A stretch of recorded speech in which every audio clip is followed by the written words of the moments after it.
Bem-vindo aqui para mais um vídeo que nós vamos conversar sobre informações e muitas vezes notícias da nossa bolsa de valores.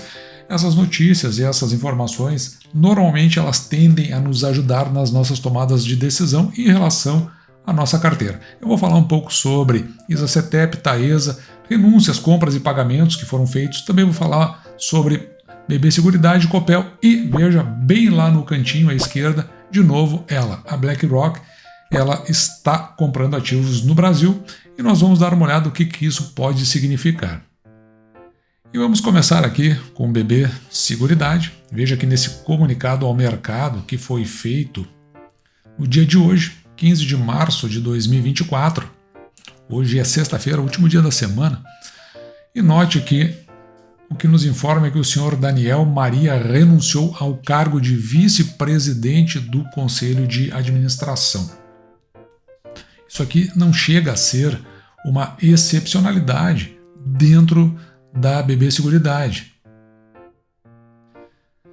Note que o ano passado, a contar do dia 1º de abril de 2023, também através de um comunicado de renúncia de um membro do Conselho de Administração. Então, em aí menos de 2 anos, temos 2 integrantes do Conselho renunciando.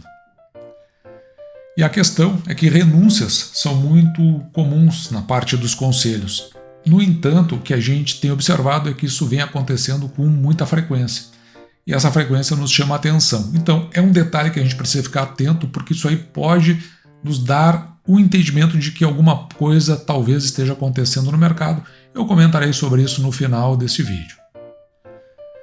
Outra informação veio através do comunicado ao mercado, é o comunicado 08 de 2024. A Copel ela tem essa característica de numerar os seus documentos. Então foi emitido no dia de ontem, dia 14 de março de 2024, e o que a companhia vem a nos trazer é que ela está divulgando a aquisição de participação acionária relevante da BlackRock. De novo, então a gente já viu várias empresas onde a BlackRock está ascendendo e sempre neste limiar aqui de participação na linha dos 5%. Então, se a BlackRock está comprando ativos, pode ser um indicativo de que talvez os ativos no Brasil estejam, como muitos estão comentando no mercado, em preços interessantes. E, ainda no comunicado, a companhia informa que a BlackRock aumentou a participação para 84,2 milhões de ações. Isso chega então a 5,014%. E a BlackRock tem ficado mais ou menos nessa linha. E veja que ela tem uma tendência aqui dessas ações preferenciais. Só que nós já vimos aqui no canal, tem a BlackRock na Copel, no Banco do Estado do Rio Grande do Sul, o Banrisul, também na Vale, que a gente veio comentando recentemente, e tem outras empresas. Inclusive, estou pensando em fazer todo um apanhado. Se você achar interessante, comenta aqui para mim se isso realmente lhe interessa, mas um apanhado de todas as empresas onde a BlackRock está com participação e principalmente aquelas onde ela tem participação relevante, porque isso aí, a meu ver, é uma informação bastante interessante que a gente começa a dar uma olhada no que pode estar acontecendo no Brasil do ponto de vista dos seus ativos que são negociados na nossa Bolsa de Valores. Trocando um pouco de assunto, a Taesa ela emitiu esse aviso aos debenturistas. E é interessante porque eu estou trazendo essa informação. Veja que ela também foi divulgada no dia de ontem, dia 14 de março de 2024. O que ocorre é que a Taesa ela vem sendo comentada principalmente na mídia especializada como uma companhia que está muito endividada. Então, toda vez que sai a notícia do pagamento, aqui no caso ela está pagando 22,4 milhões a título de juros, ou seja, está fazendo pagamento de juros de debêntures que ela levantou no passado, em particular aqui das séries primeira, segunda e terceira e também da 14ª. Significa que ela está cumprindo com as suas obrigações e isso aí nos dá uma tranquilidade. A outra metade disso é que, evidentemente, esses valores deixam de ser alcançados aos acionistas. Mas o fato é que, como ela já anunciou, a Taesa, o pagamento de pouco mais de 300 milhões aos seus acionistas, esses 22 milhões de pagamento de juros nem chegam a ser significativos. E na mesma linha vai a ISA-CETEP, que também fez aviso aos seus debenturistas. Veja que essa informação ela também sai no dia de ontem. Nós estamos tentando manter o máximo atualizado possível nessas informações. Não quer dizer que sempre aqui no canal a gente vai falar sobre esses avisos, mas no sentido de que, como as últimas notícias vieram no entorno do endividamento, tanto da Taesa quanto da ISA-CETEP e dos seus projetos futuros, o momento em que vai deixar de receber a RBSE, então é importante a gente ver o que está acontecendo, se a companhia está com fôlego, principalmente se entrar em novos projetos e tiver que fazer novas captações. E o que ela vai pagar aqui é R$ 64,25 por debênture. E isto está sendo pago no dia de hoje, 15 de março de 2024, e é referente à 13ª emissão. Claro que aqui é uma informação bem genérica, a gente não tem os detalhes, como tem no caso da Taesa, que a gente viu inclusive o valor envolvido. Então, se a gente quiser se aprofundar e saber realmente do que está se tratando, a gente precisa voltar aqui nesse comunicado ao mercado. Esse comunicado ao mercado ele foi divulgado aqui no canal, inclusive nós comentamos sobre ele no ano passado. Ele é um comunicado que ele foi emitido no dia 17 de março de 2023, quase um ano atrás. E o que ele diz é justamente sobre essa 13ª emissão de debêntures.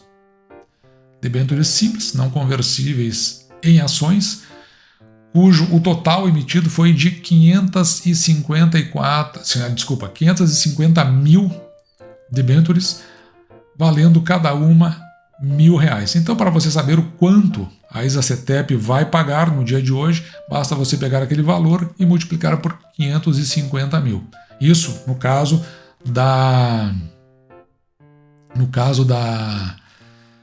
essa emissão teria ido a pleno e parece que foi nos 550 mil debêntures. Na época, inclusive, a companhia captou um pouco mais de R$500 bilhão.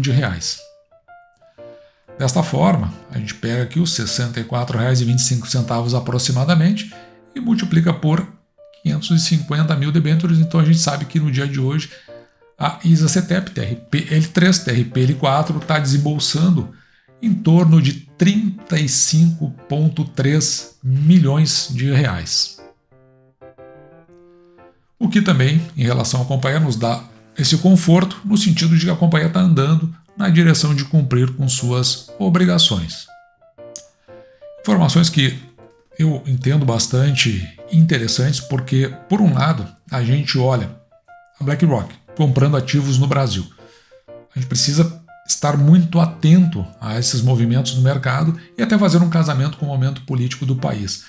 Eu já disse em outros vídeos, existe uma tendência que esses grandes grupos, eles veem o andamento que está tendo, as medidas que estão sendo adotadas do ponto de vista político, como, por exemplo, as renúncias e quem está ocupando essas posições. A gente precisa ficar de olho. Isto leva a uma desconfiança no mercado, depreciação de ativos, e os ativos são comprados por esses grandes grupos que mais lá na frente acabam vendendo depois que o país volta a se reorganizar. Eu não estou dizendo que vai acontecer isso aí, eu só estou dizendo que você, enquanto investidor, você precisa ficar atento, você não pode deixar de ter o olhar com alguma malícia sobre as coisas que acontecem, sob pena de você ser surpreendido logo ali e ter uma decepção com o mercado, que é o que acontece com a grande maioria daqueles que ainda não pegaram esta linha de experiência. Não é só o ganho formal, mas o conjunto do que acontece e que nos ajuda a ver o caminho que as coisas estão andando e ter uma segurança maior na hora que nós compramos ações. Eu estava olhando agora o movimento do mercado, ele está subindo um pouquinho, ele está oscilando dentro de um mesmo patamar já faz um bom tempo, o que dá para nós aqui um indicativo de que o preço de algumas ações talvez estejam mudando. Então significa que pode acontecer de nós termos que comprar ações de empresas que nós comprávamos no passado a um preço mais baixo, agora por um preço maior, entendendo que elas estão num patamar de mudança. A gente acompanha, então a gente precisa saber todo esse conjunto de informações para saber se essas coisas andam nessa direção. BB Seguro E nesse caso, né, específico, está fazendo uma troca, de novo, né, como outras empresas estão fazendo, estão sob renúncia de dirigentes. A gente precisa entender o que isso aí está acontecendo, principalmente quando isso se dá de uma forma muito constante. Nós estamos de olho para verificar se isso aí está se tornando uma prática regular, verificando quem está entrando e se está havendo, de fato, como a notícia especializada vem dizendo, interferência do governo sobre empresas privadas. A Isacetep e a Taesa pagando as suas dívidas, isso nos dá uma tranquilidade melhor. Se continuar nessa batida sem que haja novas emissões, pode até ser inclusive que a gente acabe se deparando no fechamento do primeiro trimestre. O primeiro trimestre está fechando logo ali, é o encerramento agora do mês de março, hoje é dia 15. Significa que lá para o final de abril já começam a divulgar os resultados do terceiro trimestre das empresas. Pode acontecer de nós olharmos uma redução da dívida, isso é uma expectativa, nos dá uma perspectiva e uma expectativa até bastante positiva em relação a essas duas empresas que fazem parte da carteira do canal. Dito isso, eu espero que você tenha gostado, vou ficando por aqui, me despeço de você, desejando que você fique com Deus e deixando como sempre o meu grande abraço.